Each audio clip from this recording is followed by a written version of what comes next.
Hello बच्चों, good morning to everyone.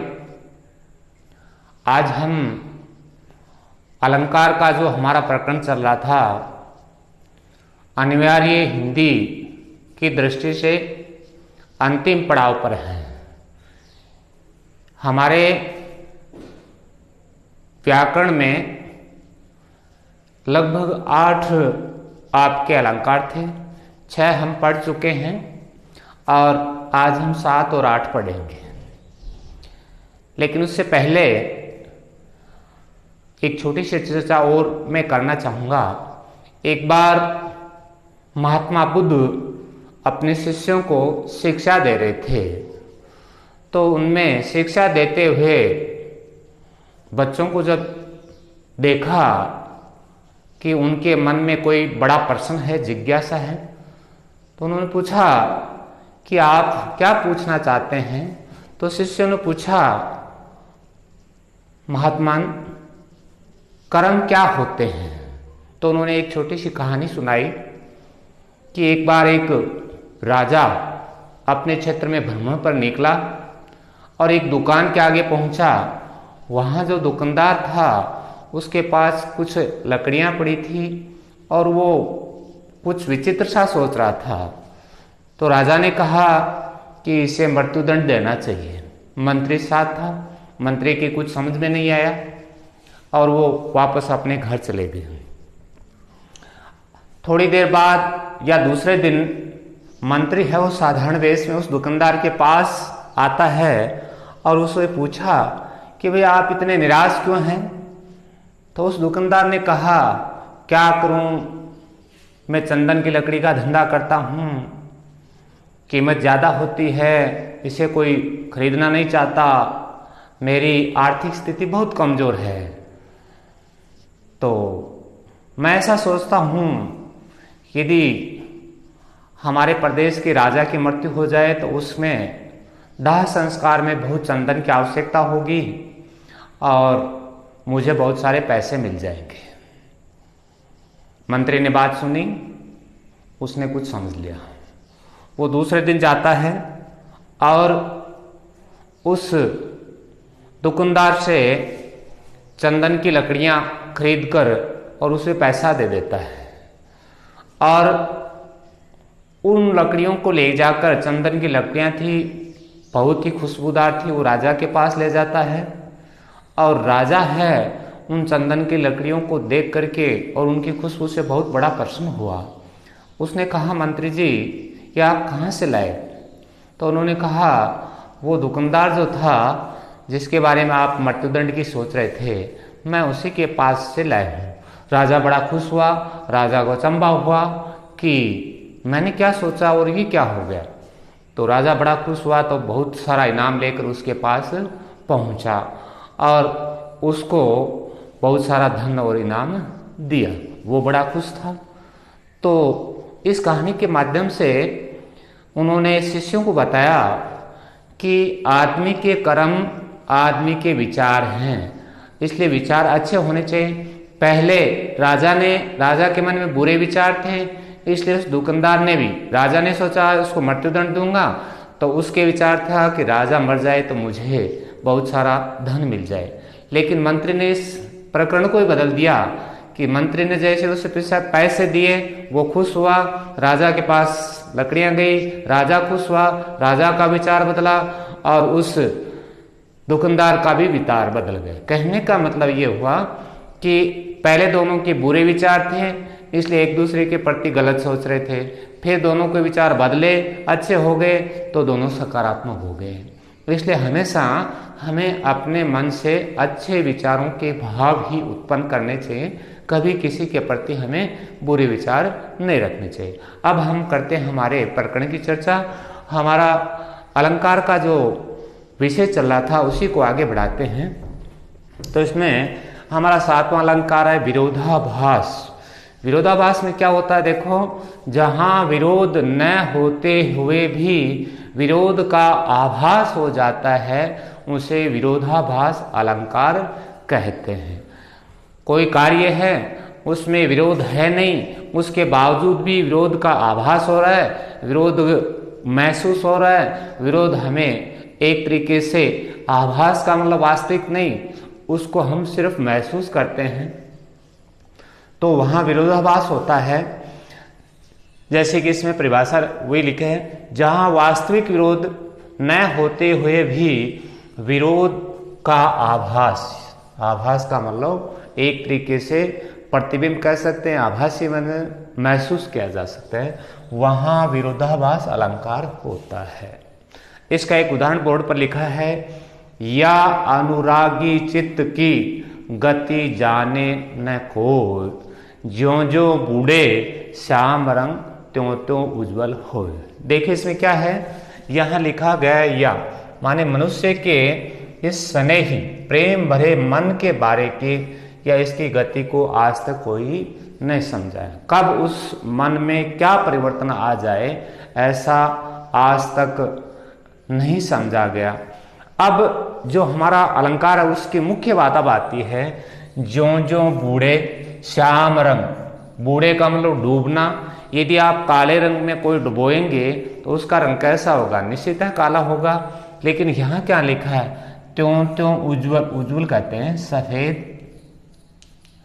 एक तरफ तो श्याम रंग में डुबोया जा रहा है, श्याम का मतलब आप सभी जानते हैं काला रंग, और दूसरी तरफ इसमें सफेद होता जा रहा है।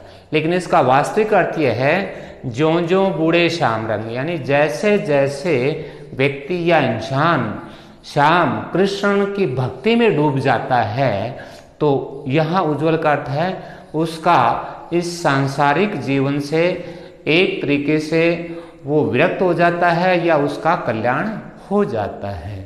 ये इसका था। लेकिन इस दोहे के साथ को जब हम पढ़ेंगे तो हमें ऐसा आभास लगता है, ज्यों ज्यों बूढ़े श्याम रंग, जैसे जैसे काले रंग में किसी चीज को डुबोएंगे वो सफेद होगा। तो एक तरफ काला है, दूसरी तरफ सफेद है, इसलिए ये विरोध आभास हो गया। एक आप बहुत प्रचलित दोहा है माँ सरस्वती का, आप बोलते हैं, उसमें भी आपको ऐसे ही लगेगा, सरस्वती के भंडार की बड़ी अपूर्व बात, ज्यों ज्यों खर्चे त्यों त्यों बढ़े, बिन खर्चे घट जात। इसमें देखिए नीचे वाले लाइन, ज्यों ज्यों खर्चे त्यों त्यों बढ़े। आप जानते हैं किसी चीज को खर्च करने से बढ़ती है घटती है, घटनी चाहिए, लेकिन दोहा क्या कर रहा है, ज्यों ज्यों बढ़े त्यों त्यों, ज्यों ज्यों खर्चे त्यों त्यों बढ़े। फिर अगली लाइन फिर है, बिन खर्चे घट जात। खर्चने से चीज खर्चने, बिन खर्चे, बिना खर्चे क्या होगी, कोई चीज या वस्तु वो बढ़ेगी, या जैसे रुपए हैं। लेकिन यहाँ बिन खर्चे घट जात, दोनों जगह विरोधाभास है। और इस प्रकार हम ये देख सकते हैं, जहाँ पढ़ते ही आपको ऐसा लगता है, आभास होता है, महसूस होता है कि ये तो दो शब्द हैं, या इस पंक्ति में ऐसे दो भाव प्रकट हो रहे हैं जो एक दूसरे का विरोध कर रहे हैं, वहाँ विरोधाभास अलंकार होता है। अब हमारा अगला अलंकार है वो है उदाहरण अलंकार। उदाहरण अलंकार में क्या होगा, जब वाक्य में कही गई एक बात और उससे मिलती जुलती दूसरी बात उसमें यदि कही जाए तो वहाँ उदाहरण अलंकार हो जाता है या होता है।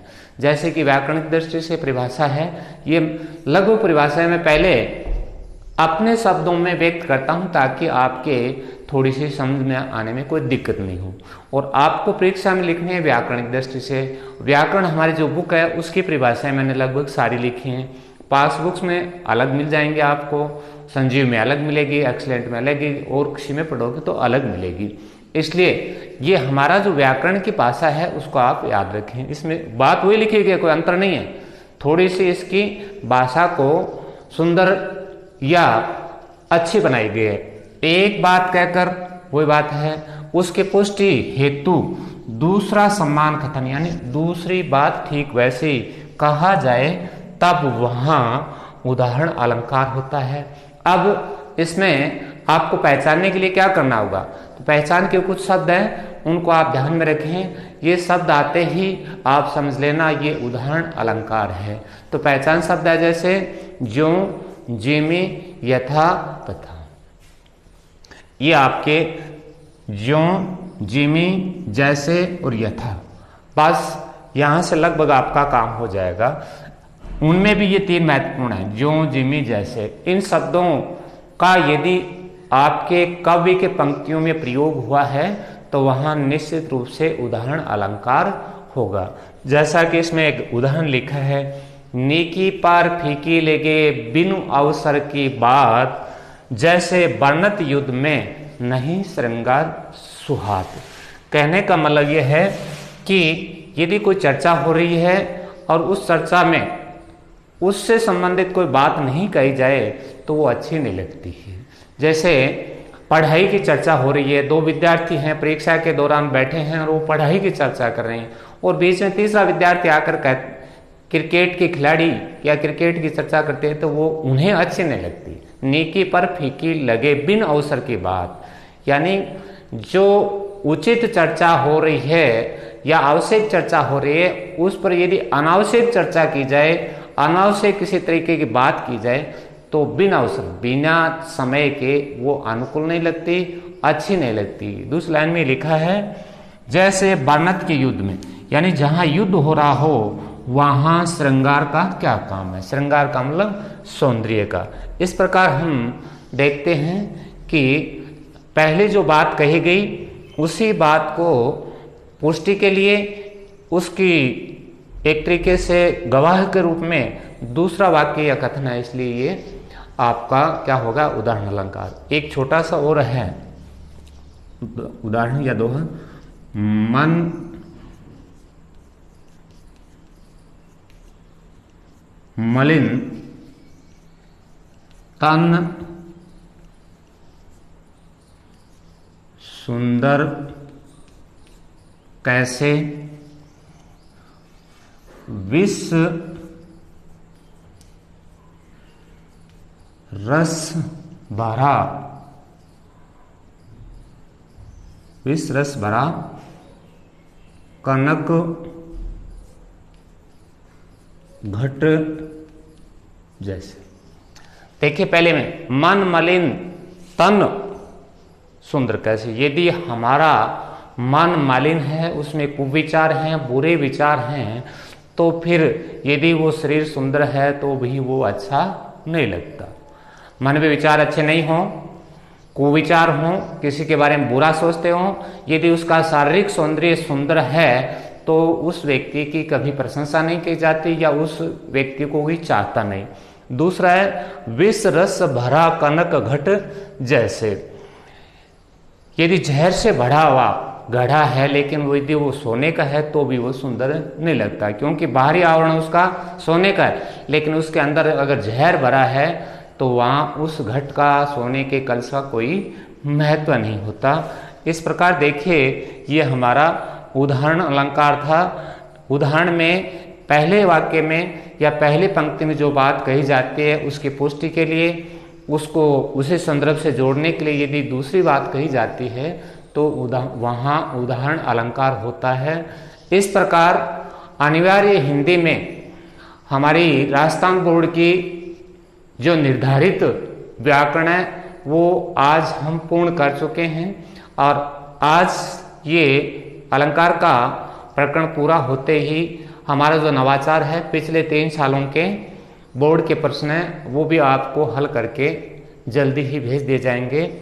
और इस प्रकार मैं ये सोचता हूँ कि आपने सभी अलंकारों को पढ़ा होगा, समझा होगा और किसी भी प्रकार की आपकी समस्याएं हैं, आपकी जिज्ञासा हैं तो आप व्हाट्सएप के माध्यम से, यूट्यूब के माध्यम से मुझे पूछकर हल कर सकते हैं। आज इस अलंकार को यहीं हम पूर्ण रूप से संपन्न करते हैं और विराम देते हैं। आपको प्रश्न करना है, 2 प्रश्न हैं।